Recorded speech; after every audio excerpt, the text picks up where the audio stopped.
What's going on, guys? I know I haven't been live in a while. We've been busy recording episodes and up to no good. So, if you haven't been paying attention to the news, I don't know what kind of background you come from, but I grew up listening to the Christian musics. So, if you've heard of DC Talk or the Newsboys, you are in for a crazy ride today. Let's get into the downfall of Michael Tait of DC Talk and the Newsboys. So, if you haven't been paying attention, there are many allegations towards Michael Tait for sexual assault from multiple people, and to make it even crazier, seeing that he is a giant Christian music artist, it was sexual assault towards men. So I have no problem with gay people. My girlfriend is queer. It's just really funny seeing a conservative person that was literally the building blocks for my Christianity in my early adulthood being called out for sexual assault against men. It's insane. We're talking about these guys were the holier than thou. We don't party, we don't drink, we don't do anything bad. And now Michael Tait's being called out. So let's get a little bit into Michael Tait's history. For those of you who don't know, Michael Tait was in DC Talk from 1988 to 2001. This was one of the first bands I listened to.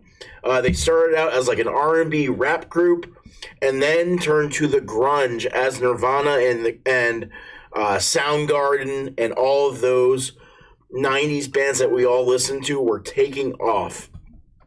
Now, he formed this group with Toby Mac and Kevin Max. I haven't heard any articles or any quotes from them. I really like to hear what they have to say. I doubt they're really even going to chime in.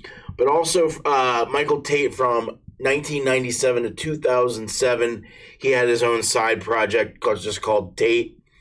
He released a couple of albums underneath that name. And then he joined in 2009 to 2025. So literally, I believe this happened 2 months ago.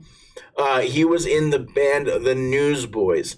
If you don't know Christian music, in the 90s, two huge bands.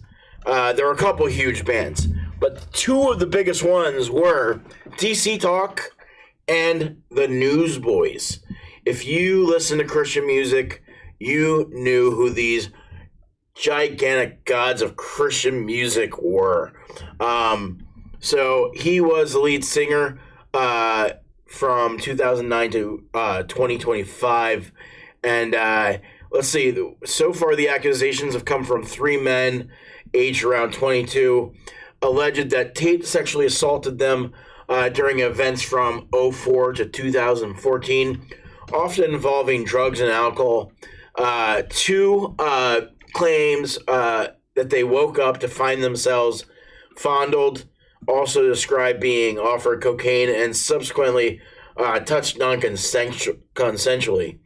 There were also an additional four others that described unwanted sexual advances, with one alleging exposure and molestation at age 13, apparently. So these reports are crazy for the Christian music scene. Capital Christian Music Group, their record label, the Newsboys, they dropped Newsboys right away.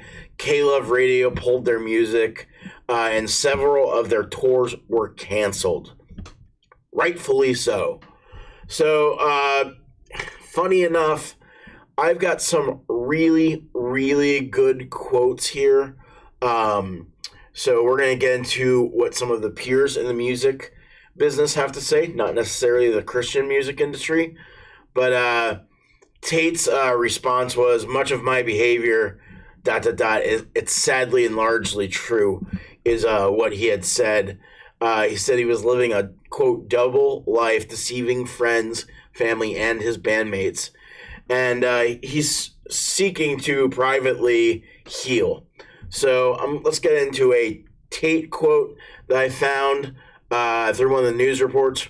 Quote, recent reports of my reckless and destructive behavior, including drug and alcohol abuse and sexual activity, are sadly but largely true, Tait wrote.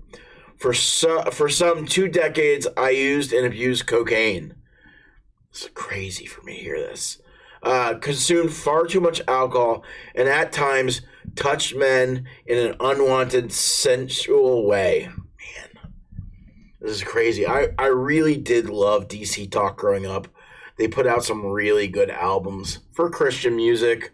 I'm not a big Christian music fan. He goes on to state, I am ashamed of my life choices and actions and make no excuse for them. I will simply call it what God wants to call it, sin. I don't blame anyone or anything but myself. While I might dispute certain details in the accusations against me, I do not dispute the substance of them, he added. Whew, that's crazy. So if you haven't watched the show, I've talked in the past. I just had an episode with Billy Z from Memorial where we talked about 21 Pilots and how they were very influenced by the band Mute Math. Paul has produced all their albums. Now, Paul's drummer, I believe he's married to the lead singer of Isley.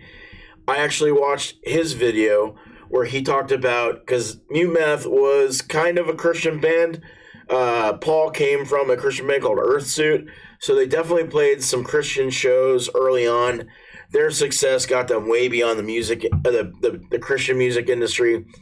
And the drummer Darren had a story about his encounter with Michael Tait, and they were chatting, and Michael Tait, again, uncomfortably was touching him in a very sexual, I'm hitting on you manner. And it went very quiet and awkward, and that's how they ended it. Darren said I believe his name's Darren. He never again saw him face to face. He said he never wanted to see the guy face to face.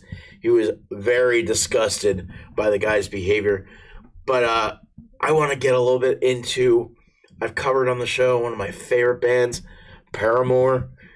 Again, I hope you are a fan of Paramore. But Hayley Williams here, she has some things to say, seeing that she grew up listening to Christian music just like I did. She was influenced by it just like I was. So let's talk about her.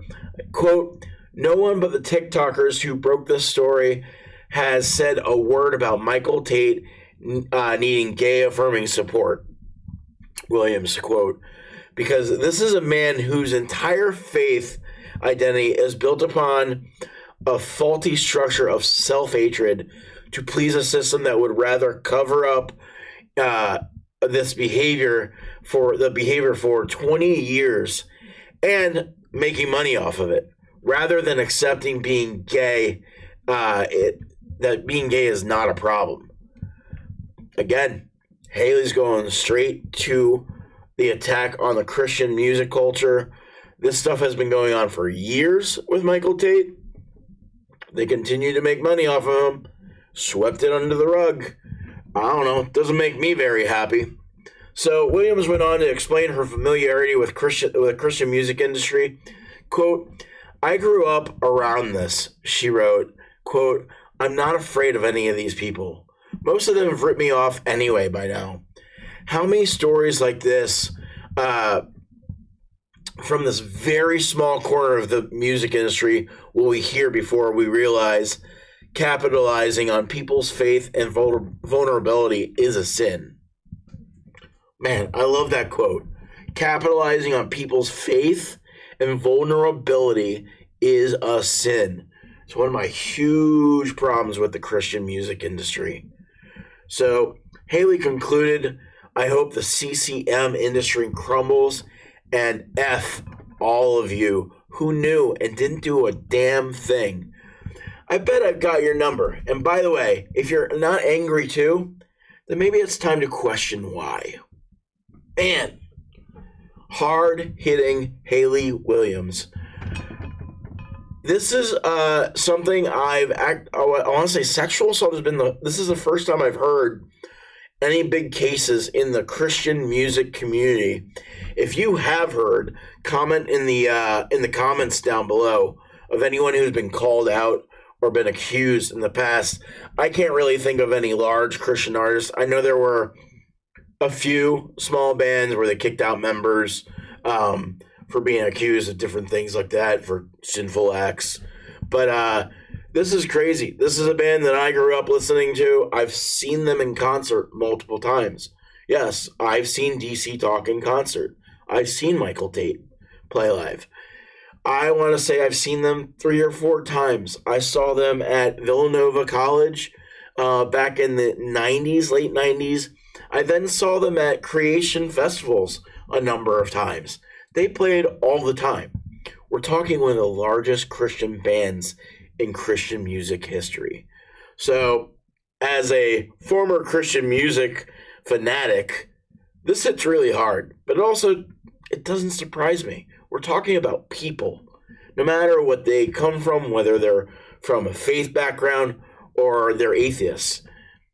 People are messed up, man. So I just want to encourage anybody that's gone through any sort of sexual assault, make sure you seek help. Make sure you seek mental health help for yourself. Figure out your therapies. And I don't mean going to therapy. Yes, you should go to therapy if you feel like you need to go to therapy, or if a professional is telling you should go to therapy. At least try it. But when I say figure out your therapies, I mean I have music, making music, playing music. It's something that lifts me up. It's a positive energy. It's a positive force, something that I work on. And then there's also kayaking, being in the water. I grew up in Florida. I'm a Florida boy. I realized the last 3 or 4 years that being in the water really balances my mental health and my well-being. So if you've been involved in any SA acts or any have been abused in any way, please seek help. There are plenty of forums out there for you to seek help. Again, I hope you have really good friends to rely on.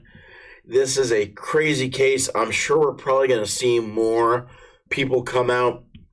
We're talking about a man that has met with hundreds of thousands of people in the last 30 years. So we'll see what happens. Thank you for watching. That's today's episode. I just wanted to cover what's going on right now with the Christian music industry and Michael Tait. I hope he's brought to justice. I hope everybody that's involved finds healing. But thank you for watching. Make sure you subscribe and share the show with a friend.